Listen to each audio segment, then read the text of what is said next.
po jako akawuwo. To take over government within 1 week alone.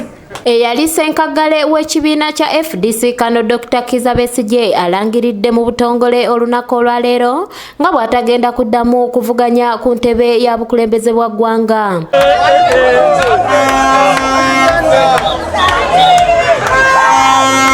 Dr. Kizza Besigye abadde alindiriddwa okujjawo ebibuuzo ebibadde mu bantu atuuse ku kitebe ky'ekibiina kino nga bamulinze dda ng'ayiniriziddwa abavubuka ababadde bawanisa ebipande nga bamusabaddemu okwesimbawo.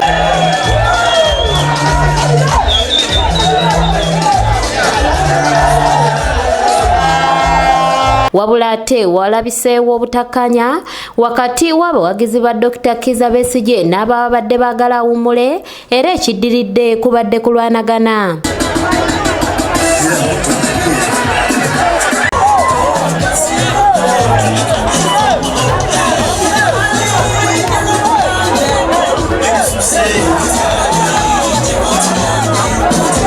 Dr. Kizza Besigye bw'atuuse okwogera eri ababadde bamulindiridde ategeeza nga bw'atagenda kuddawo okwesimbawo ku ntebe ya bukulembeze bwa ggwanga lino.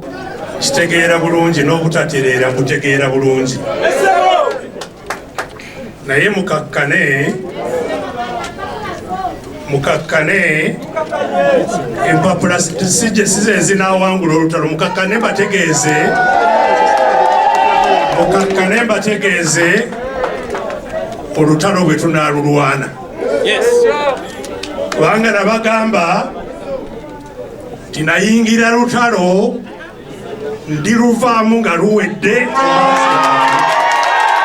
Wabula Besigye agumiza bannakibiina kya FDC nga bw'atayinza kubalekerera ng'era wakuwagira omuntu yenna gwe banaaba balonze okukwatira ekibiina bendera. But our people fought. FDC had just been formed. It had the weak structures in the country. But our people fought extremely hard. Amyuka omwogezi w'ekibiina kya FDC John Kikonyogo agamba nti bafunye nyiike Dr. Kizza Besigye obuteesimbawo ku kifo kino. Those who are going to represent us in the next phase. But they are one Uganda, one people. They are opponents, but they are not fighting each other.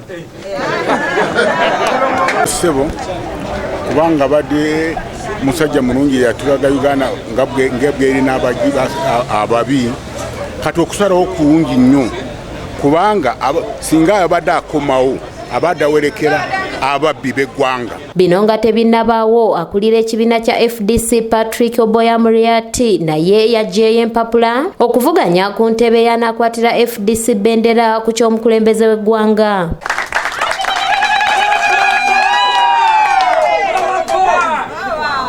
Eastern Connection,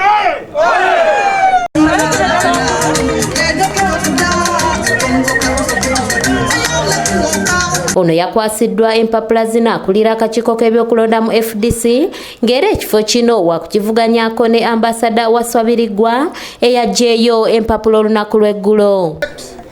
19th of August 2020. Name Patrick Oboy Amawulire. District Kumi. He has signed this document. This document is an evidence. Ndi Barbara Nabukenya kulwa ABS Television.